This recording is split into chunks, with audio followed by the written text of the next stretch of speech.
अस्सलामुअलैकुम नाज़रीन, fly news से खबरों का सिलसिला जारी है। नवाबशाह से रिपोर्ट कर रहे हैं रिजवान रजा काजी।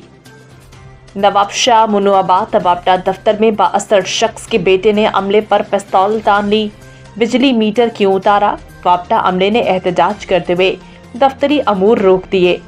वाक़े की तला पर पुलिस वापटा दफ्तर पहुंच गई।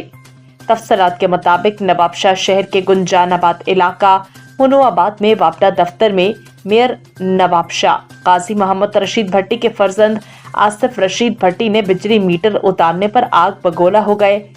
वापटा मुलाजिम आमिर पर पिस्तौल तान ली।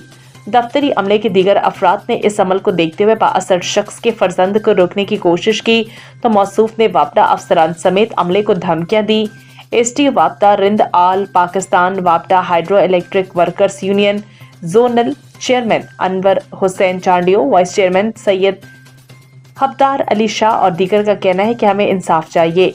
धमकी देने और पिस्तौल तानने वाले शख्स के खिलाफ कानूनी कार्रवाई अमल में लाई जाए।